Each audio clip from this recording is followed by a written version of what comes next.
آمنت بالله صدق الله العظيم وبلغنا رسوله النبي الأمين الكريم ونحن على ذلك من الشاهدين والشاكرين والحمد لله رب العالمين. درود پاک پڑھنا اللہ اس میں سکونت کے آغاز کے موقع سے محفل میلاد پاک کا انعقاد ہوا اور 11ویں شریف کا مہینہ بھی پوری ابتاب کے ساتھ گزر رہا ہے. اس مہینے میں آپ حضرات نے خوب جم کے بارگاہ وسیعت میں خراج عقیدت بھی پیش کیا. اللہ تبارک و تعالی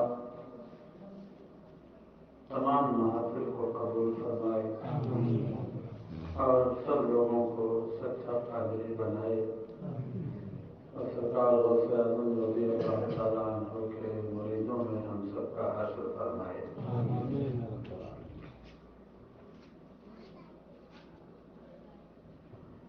اللہ تبارک و تعالی رب العالمین ہے. وہ سارے جہان کا پالنہار ہے. سب کو رزق اور روزی وہی دیتا ہے. لیکن ایک بات یاد رکھیے کہ اللہ تعالی کھلاتا سب کو ہے, پلاتا سب کو ہے. رزاق وہ سب کا ہے. سب کو اسی نے پیدا کیا ہے تو خالق بھی سب کا وہی ہے. اللہ تعالی رزاق سب کا ہے, رب سب کا ہے, لیکن مولا صرف مومنین کا ہے. اللہ تعالیٰ خود فرماتا ہے ذَلِكَ بِأَنَّ اللَّهَ مَوْلَى الَّذِينَ آمَنُوا وَأَنَّ الْكَافِرِينَ لَا مَوْلَى لَهُمْ.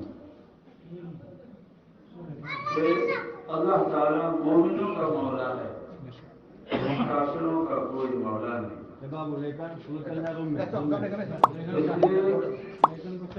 مولا کے لفظ میں جو محبت ہے اور محبت کا جو مفہوم ہے وہ ایک الگ شان کی چیز ہے. اور یہ تعلق بارگاہ الہی سے بندوں میں سب کو حاصل نہیں ہے, بلکہ یہ مقام صرف مومنوں کو حاصل ہے کہ اللہ تبارک و تعالی مومنوں کا مولا ہے.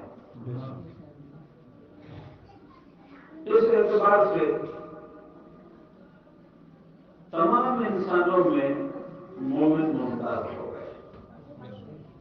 بارگاہ الہی میں مومنوں کو وہ مقام حاصل ہے جو غیر مومن کو نہ حاصل ہے نہ ہو سکتا ہے.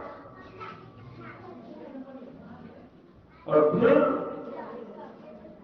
مومنوں میں سے بھی اللہ تبارک و تعالی نے کچھ بندوں کو خاص فرمایا اور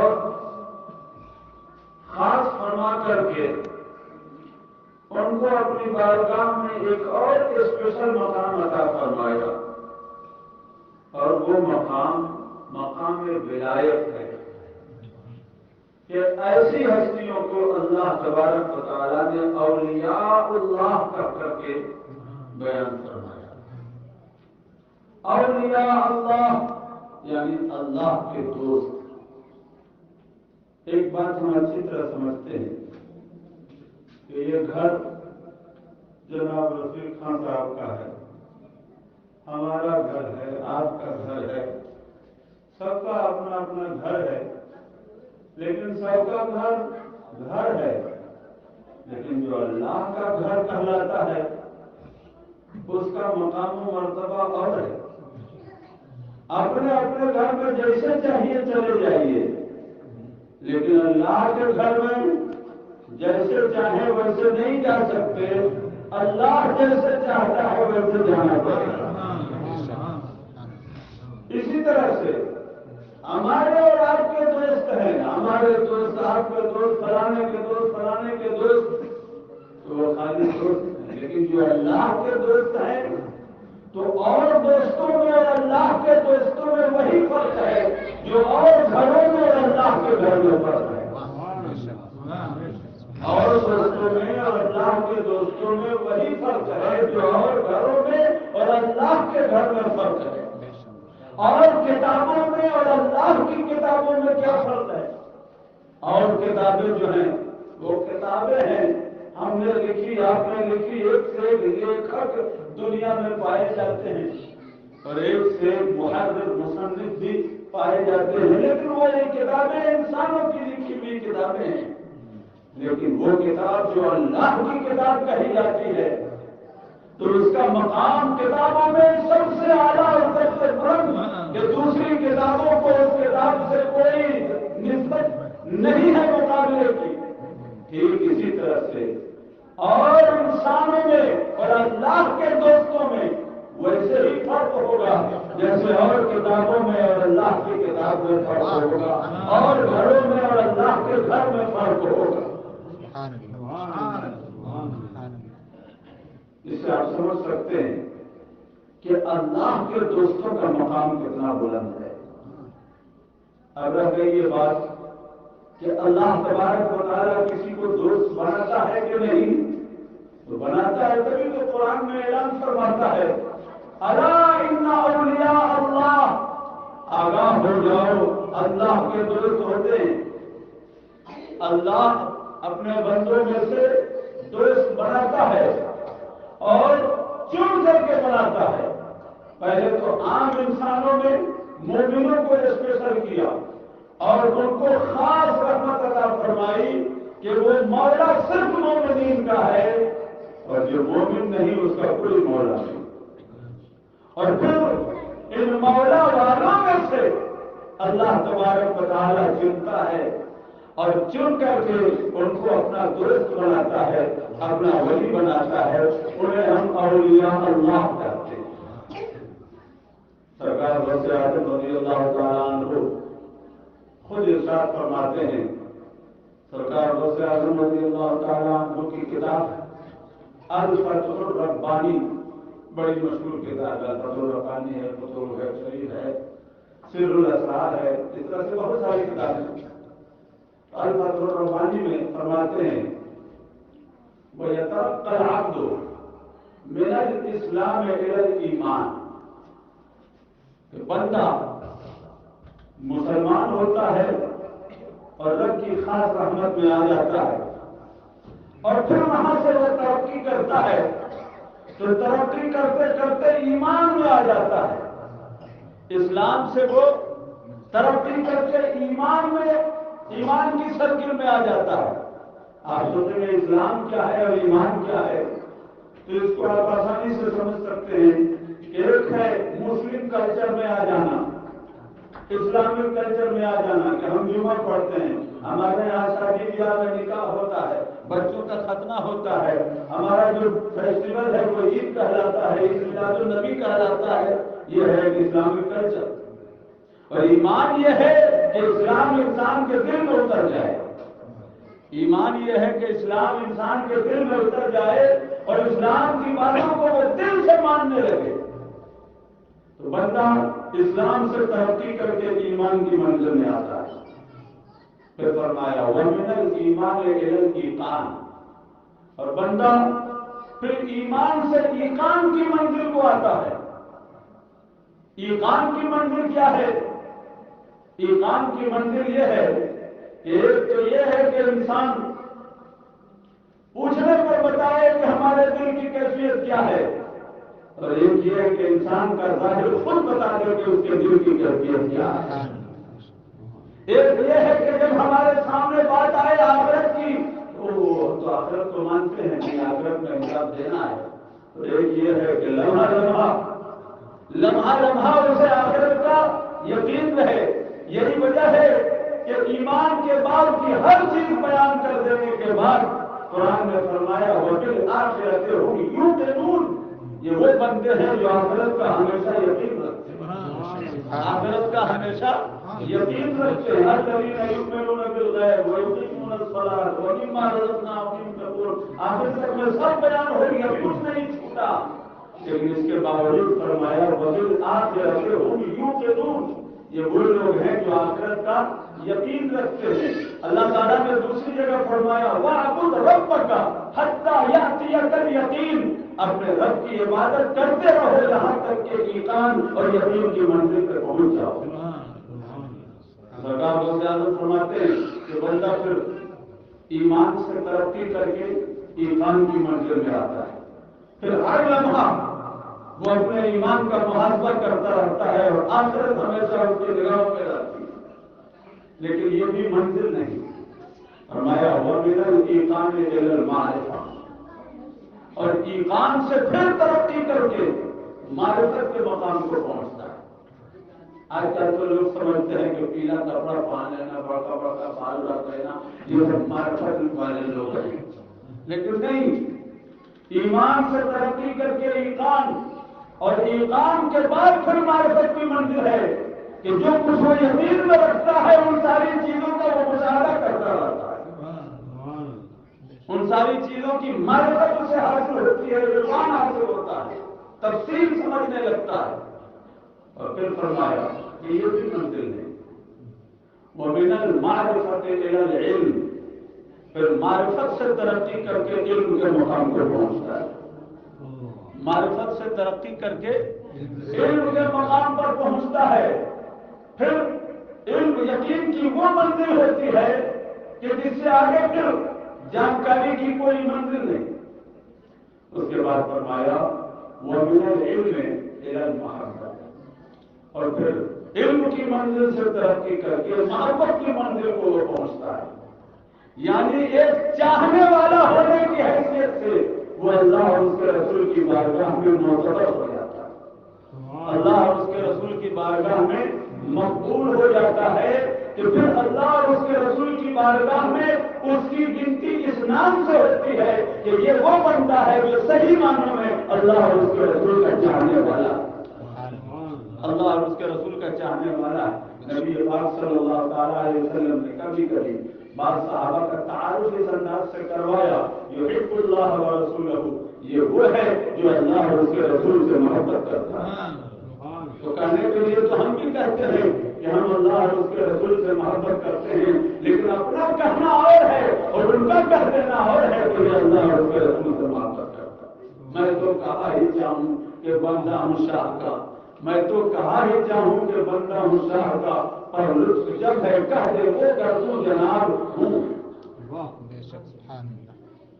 محبت کی منزل کو پہنچ جاتا ہے بندہ اور وہ ایک سچا چاہنے والا ہونے کی حیثیت سے بارگاہ الہی میں مقبول ہو جاتا ہے. لیکن یہ بھی منزل ہے. فرمایا وَمِنَ الْمَحَبَّةِ إِلَى الْمَحْبُوبِيَّةِ. محبت کی منزل سے پھر ترقی کر کے بندہ محبوبیت کی منزل کو پاتا ہے. پھر وہ صرف چاہنے والا نہیں ہوتا بلکہ چاہا ہوا بھی ہوتا ہے. وہ اللہ اور اس کے رسول سے محبت کرنے والا بھی ہوتا ہے اور اس کی پوزیشن یہ ہوتی ہے کہ اللہ اور اس کے رسول بھی اس سے محبت کرتے ہیں. حضرت علی رضی اللہ تعالیٰ عنہ کی شان نبی پاک صلی اللہ تعالیٰ علیہ وسلم نے غزوہ خیبر کے موقع سے بیان فرمائی. نبی پاک صلی اللہ تعالیٰ علیہ وسلم نے غزوہ خیبر کے موقع سے صحابہ کو جمع فرمایا. کئی دن کا محاصرہ تھا. ایک دن نبی پاک صلی اللہ علیہ وسلم نے صحابہ کو جمع فرما کر کے کہا کہ لَأُعْطِيَنَّ هَذِهِ الرَّايَةَ غَدًا يَفْتَحُ اللَّهُ عَلَىٰ يَدَيْهِ. کل میں ایسے آدمی کے ہاتھ میں جھنڈا دوں گا کہ کل خیبر فتح ہو جائے گا. کل خیبر فتح ہو جائے گا. اور وہ آدمی کیسا ہے؟ فرماتے ہیں حضور یحب اللہ و رسولہ. وہ آدمی وہ ہے جو اللہ اور اس کے رسول سے محبت کرتا ہے. یہ مقام محبت ہے. اللہ اور اس کے رسول سے محبت کرتا ہے. اور بس اتنا ہی نہیں وَيُحِبُّهُ اللَّهُ وَرَسُولُهُ. یہ وہ آدمی ہے کہ اللہ اور اس کے رسول بھی اس سے محبت کرتے ہیں. یعنی مقام محبت ہی نہیں بلکہ مقام محبوبیت پر وہ بندہ فائز ہے. سرکار نے اعلان فرما دیا تو اس کے بعد مجلس برخاست ہو گئی. رات بھر کسی صحابی کو نیند نہیں آئی، رات بھر کسی صحابی کو نیند نہیں آئی. سب لوگ انتظار میں ہیں کہ کب صبح ہو اور ہم سرکار کی بارگاہ میں حاضر ہو جائیں. کلہم یرجون ان یعطاھا، ہر آدمی امید لگائے ہوئے ہے کہ صبح میں جھنڈا ہم کو مل جائے. کیوں؟ اس لیے کہ جھنڈا جس کو ملے گا اس کے لیے ڈبل سرٹیفکیٹ ہے. پہلے سرٹیفکیٹ تو یہ ہے کہ وہ فائٹر ڈرائیور ہوگا، پھر اس سے زیادہ اہم سرٹیفکیٹ یہ ہے کہ اللہ اور اس کے رسول سے وہ محبت کرتا ہے، اس حوالے سے مقبول ہے، اور پھر اللہ اور اس کے رسول بھی اس سے محبت کرتے ہیں. اتنی بڑی چیز ملنے والی ہے تو کس کو نیند آئے گی؟ کوئی نہیں سویا. صبح سب امید کی نگاہوں سے حضور کے قدموں کی طرف دیکھ رہے ہیں. کلہم یرجون ان یعطاھا، سب کے سب اس امید میں ہیں کہ ہم کو جھنڈا مل جائے. نبی پاک صلی اللہ علیہ وسلم نے فرمایا این علی بن ابی طالب، علی بن ابی طالب کہاں ہیں؟ علی کہاں ہیں؟ تو صحابہ نے عرض کیا یا رسول اللہ هو یشتکی عینیہ، ان کی آنکھوں میں تکلیف ہے اس لیے وہ نہیں آ سکے ہیں. آنکھ آنا جس کو ہم لوگ کہتے ہیں آنسو میں چشم، آنکھوں میں تکلیف ہے، اور آنکھوں میں تکلیف ہو جائے تو انسان بہت پریشان ہو جاتا ہے، بدن سے نگار ہو جاتا ہے. تو صحابہ نے عرض کیا کہ ان کی آنکھوں میں تکلیف ہے اور تکلیف کی وجہ سے وہ آ نہیں سکے ہیں.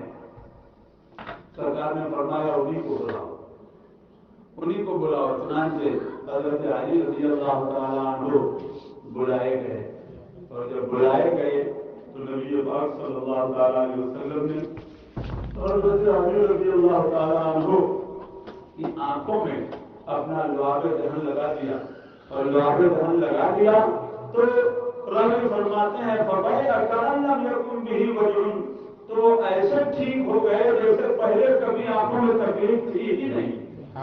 ایسے ٹھیک ہو گئے جیسے پہلے کبھی آنکھوں میں تکلیف تھی ہی نہیں. اس کے بعد نبی پاک صلی اللہ علیہ وسلم نے ان کو جھنڈا دیا اور وہ فاتح خیبر ہو کر کے دنیا میں چل گئے. اس مقام پر یہ بھی سمجھنے کی چیز ہے کہ نبی پاک صلی اللہ علیہ وسلم نے اس بڑے مجمع سے یا پورے لشکر سے ایسے آدمی کو چنا جو اسباب کی دنیا میں اتنا کمزور تھا کہ وہ مجمع میں آ بھی نہیں سکتے، مجمع میں میٹنگ میں آ بھی نہیں سکتے تھے، اور ان کا انتخاب کر کے اپنا لعاب دہن لگا دیا اور وہ فاتح خیبر ہو گئے. میرا یقین ہے کہ حضور جس کو بھی چن لیتے وہی فاتح خیبر ہوگا، لیکن نبی پاک صلی اللہ علیہ وسلم نے حضرت علی کو چنا اور قدرت نے ان کو اس وقت بیمار کر کے رکھا تاکہ دنیا جانے کہ کوئی اپنے قوت بازو کی بنیاد پر فاتح نہیں بنتا ہے، نبی کی عطاؤں کی بنیاد پر فاتح بنتا ہے، نبی کی عطاؤں کی بنیاد پر فاتح بنتا ہے. چنانچہ حضرت علی رضی اللہ تعالیٰ عنہ سے بھی منقول ہے جو فرماتے کہ میں نے اپنے بازو کی قوت سے یہ سب نہیں کیا، اللہ اور اس کے رسول کے کرم کی وجہ سے ہم نے. تو حضرت علی رضی اللہ تعالیٰ عنہ کی شان جو نبی پاک صلی اللہ تعالیٰ علیہ وسلم نے بیان فرمائی وہ شان کیا تھی؟ یحب اللہ ورسولہ ویحبہ اللہ ورسولہ، کہ وہ اللہ اور اس کے رسول سے محبت کرتا ہے، اس حوالے سے وہ مقبول ہے. اور پھر یہ کہ آخری منزل جو منزل محبوبیت ہے اس منزل پر وہ فائز ہے کہ وہ یحبہ اللہ ورسولہ. سرکار و سعادت نے فرمایا یہ ہے منزل کہ بندہ بارگاہ الہی میں محبوب ہو جائے. اور پھر فرمایا کہ جب بندہ اس مقام پر پہنچتا ہے تو پھر اس کی کیفیت کیا ہوتی ہے؟ فرماتے ہیں کہ جب اس مقام پر پہنچ جاتا ہے اذا غفل نبہ واذا نسي ذکر، کہ اس مقام پر جب پہنچتا ہے تو اللہ تعالیٰ کی رحمت ایسے اس کے ساتھ رہتی ہے کہ جب بشری تقاضوں کی بنیاد پر کبھی اس سے غفلت ہو جائے تو اللہ کی رحمت اسے سنبھال لیتی ہے، کبھی غفلت ہو جائے تو اللہ تعالیٰ کی رحمت اسے متنبہ کر دیتی ہے. وَإِذَا نَسِيَ ذُكِّرَ، اور جب کبھی بشری تقاضوں کی وجہ سے نسیان طاری ہوتا ہے اس پر تو اللہ تعالیٰ کی رحمت اسے یاد دلا دیا کرتی ہے. ہم نے پڑھا ہے سرکار غوث اعظم رضی اللہ تعالیٰ عنہ کی سیرت میں کہ بچپن میں ایک جانور کے پیچھے، بچپن میں ایک جانور گائے کے پیچھے جب چلے تو گائے نے مڑ کر کے کہا کہ آپ اس کام کے لیے نہیں پیدا کیے گئے، آپ اس کام کے لیے نہیں پیدا کیے گئے۔ اس وقت پڑھے تھے تو لگتا تھا کہ اس میں کیا معاملہ ہے، کچھ سمجھ میں نہیں آ رہا ہے، لیکن سرکار غوث اعظم کا یہ فرمان جب پڑھا تب سمجھ میں آیا کہ وہ اس وقت اس مقام پر فائز تھے جسے مقام محبوبیت کہا جاتا ہے، کہ خود فرماتے ہیں کہ بندہ جب اس مقام پہ پہنچتا ہے تو جب غفلت کرتا ہے تو اللہ تعالیٰ کی رحمت اسے متنوع کر دیتی ہے، جب نسیان کاری ہوتا ہے تو اللہ تبارک و تعالیٰ کی رحمت اس کی یادگاری کر دیتی ہے۔ اس مقام پر فائز تھے سرکار غوث اعظم، اور سرکار غوث اعظم خود فرماتے ہیں کہ بندہ جب مقام محبوبیت پر پہنچ جاتا ہے تو پھر وہ اپنے نبی صلی اللہ تعالیٰ علیہ وسلم کا سچا وارث ہوتا ہے، پھر نبی پاک صلی اللہ تعالیٰ علیہ وسلم کے کمالات چھن چھن کر اس کے وجود میں نظر آتے ہیں۔ نبی پاک صلی اللہ علیہ خود فرماتے ہیں کہ نبی پاک صلی اللہ تعالیٰ علیہ وسلم کا ایک کمال یہ ہے کہ حضور فرماتے ہیں تنام عینایا ولا ینام قلبی، میری آنکھیں سوتی ہیں میرا دل بیدار رہتا ہے۔ سرکار غوث اعظم فرماتے ہیں کہ جو بندہ مقام محبوبیت پر پہنچتا ہے وہ نبی پاک صلی اللہ تعالیٰ علیہ وسلم کے اس کمال سے ایسا فیض پاتا ہے کہ پھر اس کی بھی شان یہ ہوتی ہے کہ اس کی آنکھیں سوتی ہیں لیکن اس کا دل بیدار رہتا ہے، اس کی آنکھیں سوتی ہے لیکن اس کا دل بیدار رہتا ہے۔ نبی پاک صلی اللہ تعالیٰ علیہ وسلم کا یہ کمال ہے کہ سرکار ارشاد فرماتے ہیں انی ارا ما لا ترون واسمع ما لا تسمعون، میں وہ دیکھتا ہوں جو تم نہیں دیکھ سکتے، میں وہ سنتا ہوں جو تم نہیں سن سکتے۔ تو یہ کمال بھی اس بندے میں نظر آتا ہے جو بندہ مقام محبوبیت پر فائز ہوتا ہے۔ کیوں؟ اس لیے کہ وہ صحیح معنوں میں نبی پاک صلی اللہ تعالیٰ علیہ وسلم کا وارث ہوتا ہے، اور صحیح معنوں میں نبی پاک صلی اللہ علیہ وسلم کی بارگاہ سے فیض یافتہ ہوتا ہے، تو کمالات نبوی کا عکس اس کے وجود میں نظر آتا ہے، اس کے وجود میں نظر آتا ہے۔ چنانچہ سرکار غوث اعظم رضی اللہ تعالیٰ عنہ کی سیرت میں یہ بات آتی ہے کہ آپ خطبہ دے رہے ہیں، خطبہ دیتے دیتے اچانک اپنے جبے میں یوں ہاتھ ڈالا اور ہاتھ ڈال کر تھوڑی دیر رکھا، اس کے بعد ہاتھ نکالا تو ہاتھ میں پانی کے قطرات تھے، پانی کے قطرات کے بعد اسرار شریف میں نہایت مستند کتاب، اور اس کتاب کی خاصیت یہ ہے کہ اس میں کوئی بھی واقعہ حضور غوث اعظم کا اس طرح سے نہیں لکھا ہے کہ غوث پاک کا یہ واقعہ ہے، نہیں، جو بھی لکھا ہے اس کا ریفرنس دیا ہے کہ مجھ کو یہ واقعہ فلاں نے بتایا، ان کو فلاں نے بتایا، انہوں نے اپنی آنکھ سے دیکھا۔ اس انداز سے محدثانہ اصول کے مطابق یہ کتاب لکھی گئی، اس لیے وہ کتاب نہایت مستند ہے، اور اس کتاب کے جو مصنف ہے ان کا علم حدیث میں بھی بڑا مقام ہے، امام سبنوسی کا۔ تو وہ فرماتے ہیں کہ سرکار غوث اعظم نے جب دست پاک نکالا تو ہاتھ میں پانی کے اثرات تھے، لوگوں نے کچھ عرض نہیں کیا، وقت انہوں نے محفوظ رکھ لیا۔ پھر ہفتہ 10 روز گزرنے کے بعد ایک قافلہ سرکار غوث اعظم کی بارگاہ میں پہنچا، اور پہنچ کر کے تحفہ نذرانہ اور شکریہ ادا کرنے کے والہانہ طور طریقے اس نے پیش کیے۔ تو لوگوں نے پوچھا بھائی آپ لوگ بہت جذباتی نظر آ رہے ہیں، بات کیا ہے؟ انہوں نے کہا ہم لوگ تو ڈوب چکے تھے، ہم لوگ ڈوب چکے تھے، ہماری کشتی بھنور میں پھنس چکی تھی، لیکن اس وقت ہم نے اپنے شیخ سیدنا عبد القادر جیلانی رضی اللہ تعالیٰ عنہ کو یاد کیا اور ان سے استمداد کیا۔ ہم لوگ بھی اپنا شجرہ کبھی کھول کر پڑھیں تو اس میں ایک کالم ملتا ہے تصور شیخ کا، یعنی اہل سنت والجماعت کے جس بھی شیخ سے آپ مرید ہوں گے تو شجرہ پڑھیے گا تو اس میں ایک تصور شیخ کا کالم ہوتا ہے، یہ شیخ کا تصور کتنا مفید ہوتا ہے اور مصیبتوں میں شیخ کے تصور سے کیا کیا فوائد ہوتے ہیں وہ سارا کچھ اس میں بیان کیا ہوا ہوگا۔ تو وہ بتاتے ہیں کہ ہم لوگ اس مصیبت میں تھے اور ہم نے جیسے ہی اپنے شیخ کو یاد کیا تو ہم نے سطح آگ پر ایک ہاتھ نمودار ہوتا ہوا دیکھا، جو ہاتھ نمودار ہوا اور اس نے ہماری کشتی پکڑی اور پکڑ کر کے کنارے تک پہنچایا اور بچا کر کے وہ ہاتھ غائب ہو گیا۔ تب ان لوگوں کی سمجھ میں آیا کہ سرکار غوث اعظم رضی اللہ تعالیٰ عنہ نے اپنے جوتے میں ہاتھ ڈالا تھا لیکن وہاں جبہ میں محصور نہیں تھا، بلکہ وہاں سمندر میں پہنچ کر کے دستگیری کر رہا، دستگیری کر رہا۔ ایسے نہیں، سرکار غوث اعظم نے فرمایا کہ اللہ تبارک و تعالیٰ نے مجھے یہ طاقت عطا فرمائی ہے کہ میرا مرید اگر مشرق میں ہو اور وہاں سے وہ پکارے، وہاں اس کی پردہ، وہاں اسے پردہ پوشی کی اور دستگیری کی ضرورت ہو، میں مغرب میں رہ کر کے اس بات پر قادر ہوں، اللہ تعالیٰ نے مجھے بنایا ہے کہ میں مغرب میں رہ کر کے مشرق والے کی دستگیری کر سکتا ہوں، مشرق والے کی دستگیری کر سکتا ہوں۔ کیوں؟ اس لیے کہ جو بندہ بارگاہ الہی میں محبوبیت کا مقام پا جاتا ہے، اس کی شان یہی ہوتی ہے۔ اور سرکار غوث اعظم تو محبوب سبحانی کے لقب سے مرتبط ہے۔ اللہ تبارک و تعالیٰ نے بھی محبوب ہو جانے والوں کی شان بیان فرمائی، چنانچہ صحیح بخاری میں حدیث پاک موجود ہے، نبی پاک صلی اللہ تعالیٰ علیہ وسلم کے ارشاد فرماتے ہیں کہ اللہ تبارک و تعالیٰ نے فرمایا وما یزال عبدی یتقرب الی بالنوافل حتی احببتہ، کہ بندہ نوافل کے ذریعے مجھ سے قریب ہوتا رہتا ہے۔ نفل کی پوزیشن کیا ہے دین میں، آپ اس کو آسانی سے سمجھ سکتے ہیں کہ ڈیوٹی سے آگے جو اوور ٹائم کی حیثیت ہوتی ہے کہ ڈیوٹی آدمی خالی کرے تو اس پر سیلری ملتی ہے، اور انسان ڈیوٹی سے آگے بڑھ کر کچھ کرے تو پھر سیلری نہیں ایوارڈ ملتا ہے، پھر خالی سیلری نہیں ملتی ایوارڈ ملتا ہے۔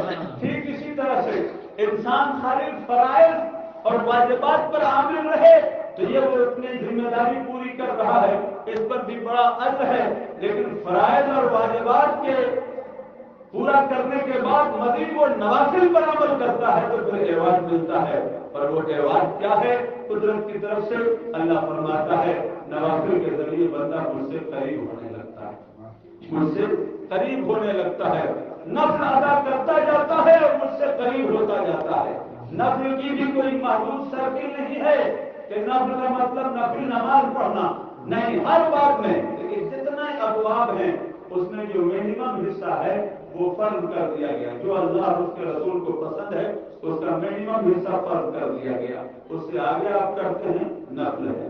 نماز اللہ کو پسند ہے تو کم سے کم 5 وقت کی نماز فرض کر دی گئی کہ 5 وقت اگر نہیں پڑھیں گے تو پکڑے جائیں گے، لیکن 5 وقت کے بعد کوئی رات بھر نوافل ادا کرتا ہے تو پھر یہ ایکسٹرا ہے، یہ نفل ہے، اس سے بندہ بارگاہ الہی میں مقرر بنتا ہے۔ اللہ کی راہ میں خرچ کرنا اللہ تعالیٰ کو پسند ہے، اس کا منیمم حصہ زکوٰۃ کی صورت میں 2.5% اللہ تعالیٰ نے فرض کر دیا، اس کو ادا کرنے کے بعد مزید کوئی اپنی طرف سے کرتا ہے تو یہ نفل ہے، اس سے بندہ بارگاہ الہی کے قریب ہوتا ہے۔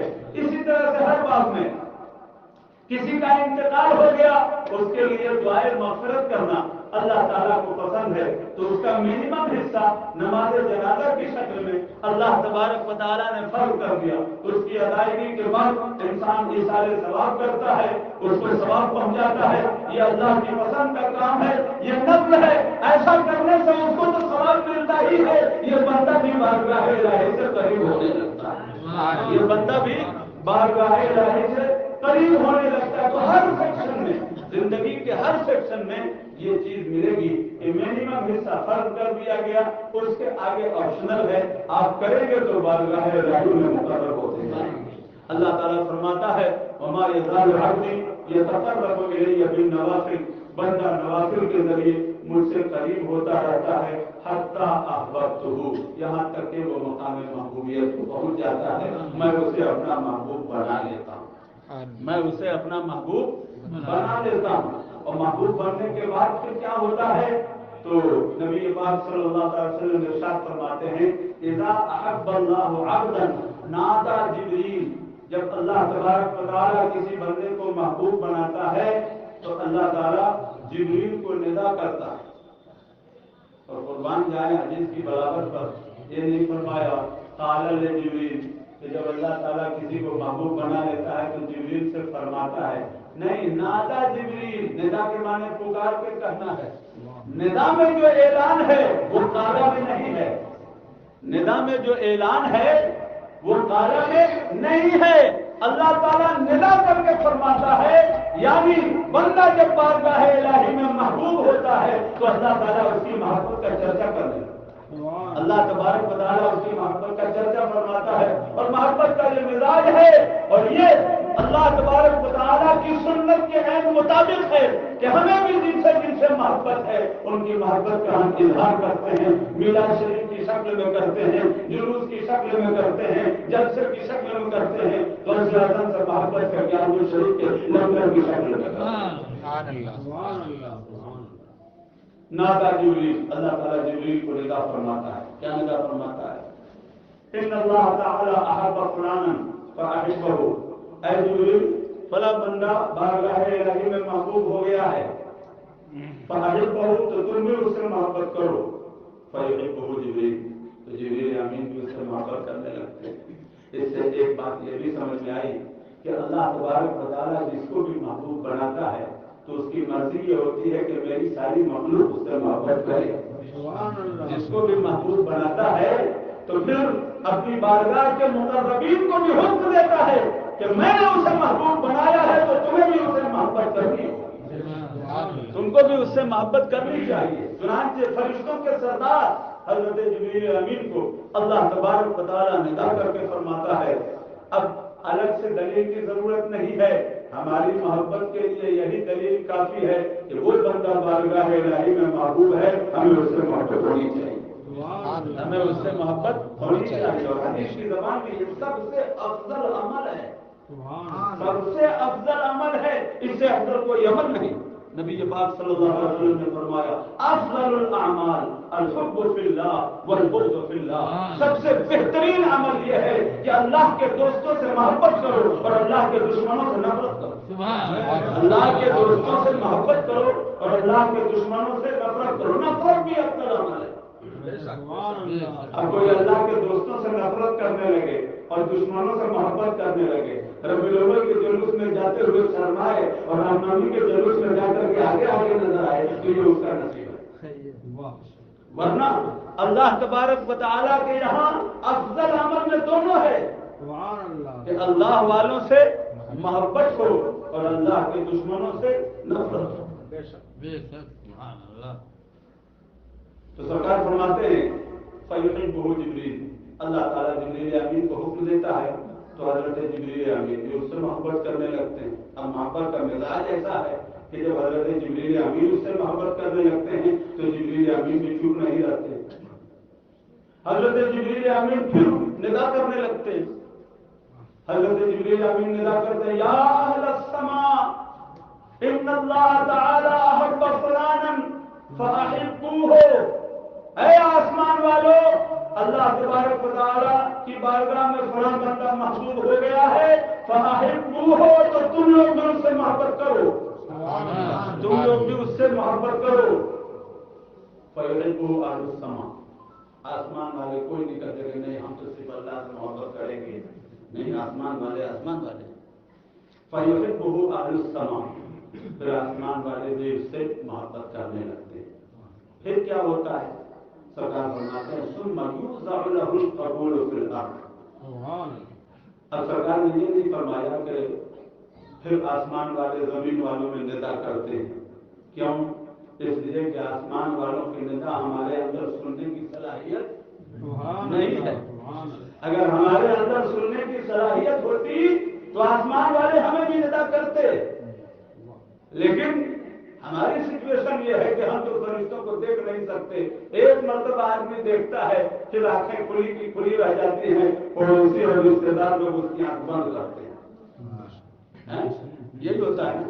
تو ہمارے اندر یہ صلاحیت نہیں ہے کہ ہم آسمان والوں کی ندا سن سکیں، تو آسمان والے اس کا لحاظ کرتے ہیں اور ندا نہیں کرتے۔ حضور فرماتے ہیں ثم یوضع له القبول فی الارض، پھر زمین میں اس بندے محبوب کی مقبولیت عام کر دی جاتی ہے، زمین میں اس بندے محبوب کی مقبولیت عام کر دی جاتی ہے، پھر آٹومیٹکلی لوگوں کا دل ان کی طرف کھینچنے لگتا ہے۔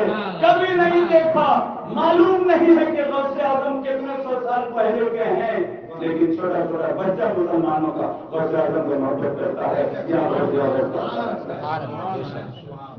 سرکار غوث اعظم رضی اللہ تعالیٰ عنہ کو محی الدین کہا جاتا ہے. اس میں اس قول کی دل ہو گئی کہ سرکار غوث اعظم رضی اللہ تعالیٰ عنہ ایک راستے سے گزر رہے ہیں, ایک نہیں کو ناتواں کمزور انسان نظر آئے. اس سے قریب ہو کر کے پوچھا کون ہو؟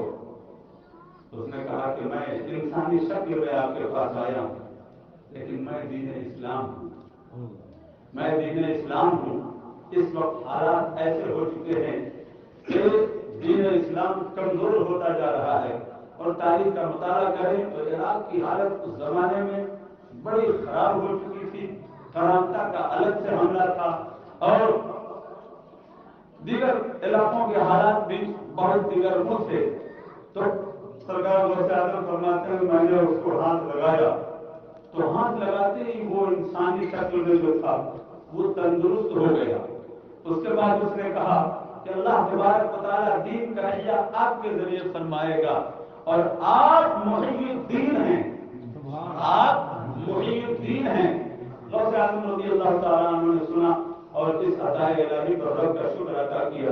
اس کے بعد جب مسجد میں تشریف لائے, جامع مسجد میں, تو اب جو دیکھتا ہے وہ محی الدین کہتا ہے. جو دیکھتا ہے وہ محی. اس زمانے میں کچھ نہیں تھا, کوئی سوشل میڈیا نہیں اور کوئی پرچار کا ذریعہ نہیں, لیکن جو دیکھتا ہے وہ عبد القادر نہیں کہتا, وہ ان کو محی الدین کہتا ہے.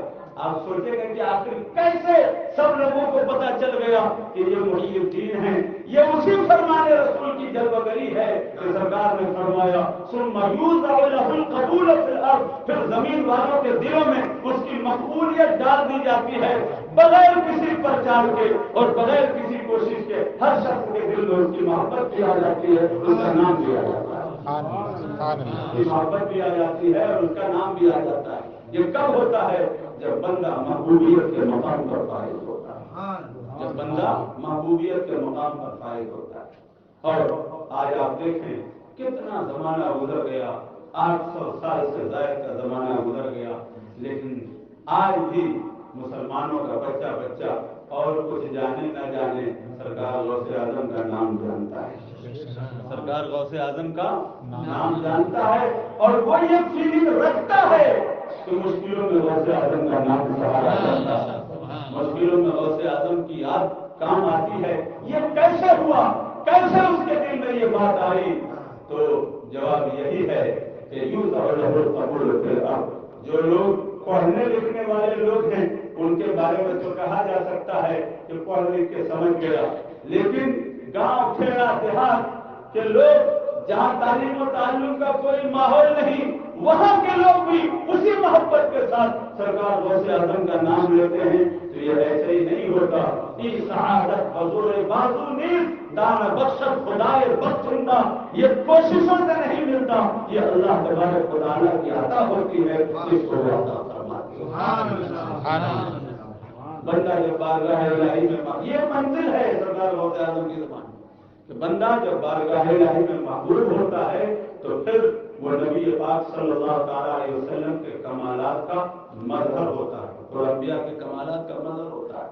اور غوث اعظم نے خود ارشاد فرمایا کہ نبوت ذل الوہیت ہے, نبوت ذل الوہیت ہے, اور ولایت ذل نبوت ہے, کہ نبی کے معجزات کو دیکھ کر کے انسان خدا کی قدرتوں کا یقین کرتا ہے, انسان خدا کی قدرتوں کا یقین کرتا ہے, اور یہ سوچنے پر مجبور ہو جاتا ہے کہ جب بھیجے ہوئے کی یہ شان ہے تو بھیجنے والوں کی شان ہے.